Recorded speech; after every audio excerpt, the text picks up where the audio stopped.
Teraz będziemy odłączać kontrolkę hamulca ręcznego, żeby nie piszczał nam hamulec przy wyłączeniu hamulca manetki.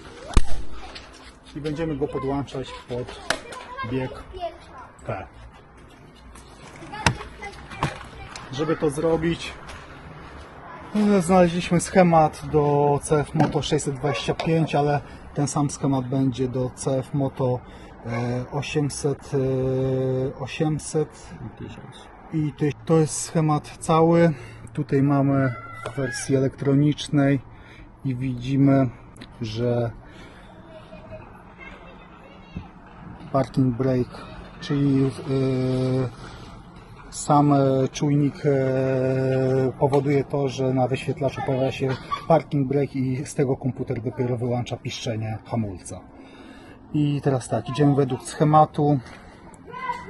Widzimy, że jest to BW czarno-biały i podłączymy go pod bieg parking, czyli to będzie parking brake, to jest tu, czyli to będzie kolor YB, czyli żółto-czarny. No i teraz musimy rozebrać licznik i dostać się do przewodów. My wstępnie już podluzowaliśmy sobie wtyczki. Trzeba najpierw wyciągnąć czerwone zabezpieczenie, później wystarczy nacisnąć szary przycisk i wyciągamy wtyczkę. No i wtedy zaczyna się piszczenie. Dobra.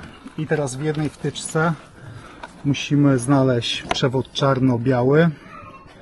Jest on we wtyczce górnej i jest on na samym rogu. I musimy go podłączyć teraz do przewodu żółto-czarnego. Trzeci od drugiej strony. Jest to ten przewód. I musimy podłączyć ten czarno-biały do niego i wtedy powinno to nam działać. Zaraz to sprawdzimy. Po połączeniu tych dwóch kabli, po przełączeniu biegów na pozycję P, będzie nam się zapalał parking i nie będzie nam piszczał kład.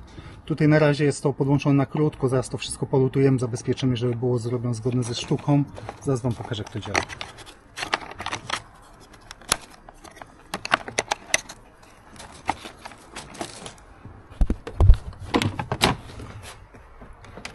Mamy licznik, bieg N, klamka od ręcznego otwarta, przełączamy na bieg P, zapala się ręczny. Wyłączamy bieg. W czasie jazdy nie denerwuje nas kontrolka, bo jeżeli byśmy zmockowali czujnik, no to niestety, ale cały czas by nam się świeciła ta kontrolka. A tak wystarczy wrzucić bieg P, wyłączamy kłada, nic nam nie piszczy.